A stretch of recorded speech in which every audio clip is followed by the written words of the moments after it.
Hi there, welcome to my views and news. Three new stories for you. Firstly, allegations are being leveled against a channel, Tigray channel, pro TPLF channel, who is seen as at the forefront of efforts to remove Getachew Reda from power. Is this channel in possession of expensive properties in the United Arab Emirates? A letter is in circulation showing the connection of this channel with an expensive property in the United Arab Emirates. Secondly, in the Oromia region of Ethiopia, people are being forced to buy weapons. Interesting development, because weapon proliferation should be curbed, it should be controlled, but the government wants to sell weapons to the people, it seems.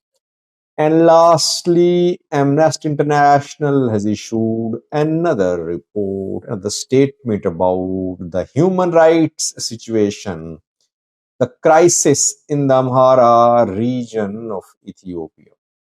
Amnesty has shared some details of what is happening in the region, and it is calling for international community to put pressure upon Ethiopia. Can anyone from international community play a role to force Ethiopian government to change its policy about the Amhara region? Let's start from Tigray. We know that a political stalemate has been continuing for several months. Two TPLF factions accusing each other of corruption, of working against Tigray's interests. One led by Getachew, the other led by Debretsion Gabriel Mikhail. Getachew group accuses TPLF Debretsion of corruption, of being involved in gold smuggling. And now, when top journals are supporting the Debretsion group, similar allegations are being leveled. They're being propagated against Tigray channels too. That top Tigray channels supportive of TPLF Debretsion are corrupt.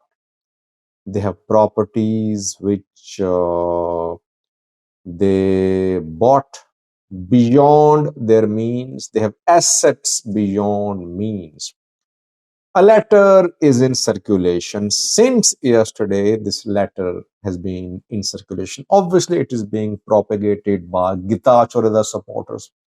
They are protesting. They are saying that their group, Getachew group, is not corrupt. The other side, channels and TPLF, Debretsion leaders are corrupt. They're involved in gold smuggling. They want a new war to start. They want the people, the youths of Tigray to die while they're minting money. This is a narrative which is being built by Getachew Reda group. So Getachew group supporters are propagating a letter written by General Migbe Halle. Migbe is one of the senior most Tigray military officers. During the war, he led Tigray forces on Gondar front, but his forces could never reach Gondar. His forces could not cross Takazé as well, and his forces suffered heavy losses. And Migbe has been under fire for his military strategy. That his flank could not make progress, could not advance during Tigray war. And this was one of the reasons behind the failure of Tigray fighters. They wanted to capture Volkaya Tumara Sagade, but Migbe's strategy failed. That's what we can say neutrally. It's not that it's being said by Gitacho supporters. No, that's what I said during war too, that military strategy adopted by Migbe failed.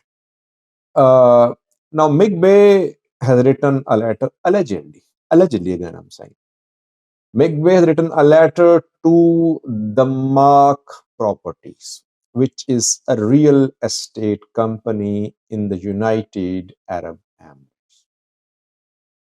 Migbe has bought a property in the UAE. He has made full payment for the property. He has intimated Denmark Properties that he and his wife, Tigist Asseged, her name is also mentioned in the letter, that they have bought a property in the UAE, but they cannot come to the UAE to take over the property. So through this letter, Migbe has appointed his brother, Nigash Volde Arage, to go to the UAE and hand over the property to receive the keys of the property. The letter has Migbe's name, his wife's name, his brother's name too. Now, we don't know if this letter is legit or not. Only the Mark Properties can confirm or Migbe can confirm. But Gitacho supporters are propagating it. They say that the letter is legit. Migbe should clarify where did he get the money from to buy this expensive property in the UAE. So while the youths of Tigray are risking their lives to go to Saudi Arabia, they are dying on their way to Saudi Arabia. These channels are buying properties, expensive properties in foreign countries. It means they're involved in illegal activity. It means that gold smuggling is one of the sources of revenue for these channels. By the way, the military issued a statement vowing to protect Tigray's interests on Thursday, and it announced to restructure Gitacho government. Why is it military never unanimously stood to protect Tigray's gold, Tigray's natural resources? Everyone knows that gold is being smuggled out of Tigray. Even where are they confirmed? TPLF people, Getachew people, all are of this view that yes, gold is being smuggled out of Tigray. 300,000 fighters military has. Generals are not able to stop illegal gold smuggling, illegal gold transfer, gold smuggling from Tigray through Eritrea to other countries. It means either they are complicit, they are helpless, or they're not interested. Migbe should clarify, did he buy any property in the UAE or? Secondly, second story is about a new strategy adopted by the governments in Ethiopia to arm citizens. If you remember the video a few days ago about Bahir Dar, I told you that Bahir Dar government has allowed citizens to carry weapons, but the weapon should be registered with the authorities, and weapons can be used by the people to protect their neighborhoods. And Bahir Dar government asked people to support security forces in protecting the neighborhoods. In a way, the security forces want people's support to maintain peace in the areas where weapon carrying is being allowed. In Oromia, in Bahir Dar, people already have weapons. They've been told to just register weapons and coordinate with security forces. In the Oromia region, people are being forced to buy weapons from the government.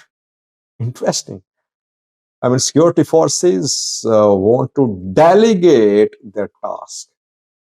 Security forces have been building militias, we know. They have been shifting the responsibility of militias. And now they want to shift the responsibility of maintaining peace on the people.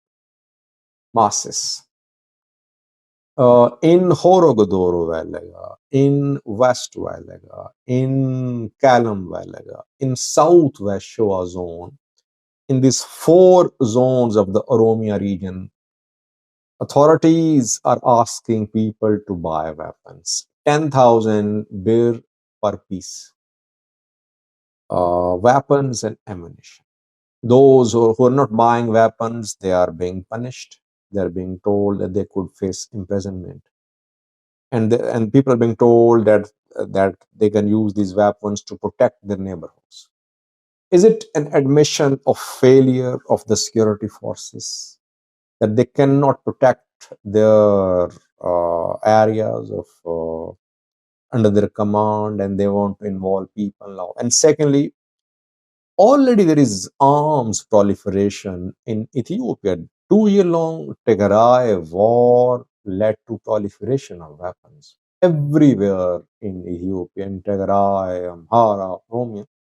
There are millions of weapons in circulation, and weapon smugglers are operating in Sudan, from Somalia, from Kenya to weapon smugglers are entering Ethiopian market.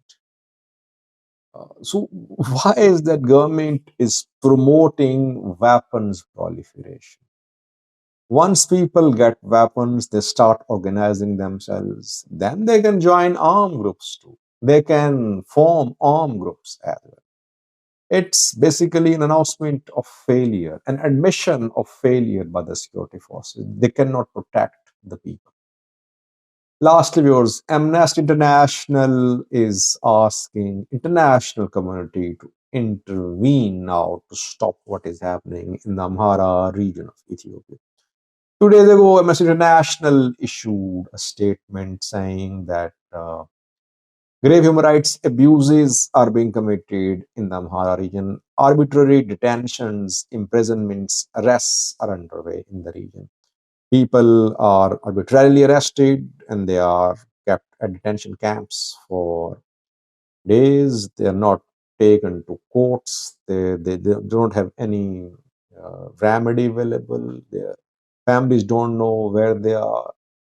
Now Amnesty is calling for international pressure. Last night, Amnesty issued a statement. It says that mass arrests still ongoing, mass imprisonment still ongoing in the Amhara region of Ethiopia. No change since the report released by Amnesty over a month ago. People are still suffering. That is why it's the responsibility of international community to step in and pressurize the Ethiopian government to stop the government from uh, continuing violations of human rights. Uh, who will intervene in international community from international community to pressurize Ethiopia? America has Trump. Trump now is concerned with America. If America deports Ethiopians, Eritreans, Somalis, it will have less leverage in these countries. Russia, China have nothing to do with human rights abuses in Ethiopia.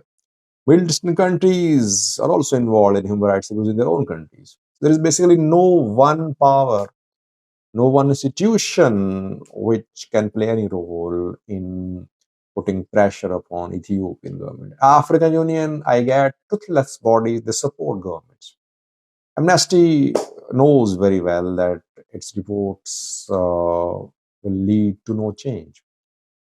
It's only creating an impact in the form of just exposing the government. Government is being exposed. Its human rights credentials are being exposed. Otherwise, I don't think international community now can put pressure upon Ethiopian government in a manner which would force the government to change its strategy. Thank you for watching.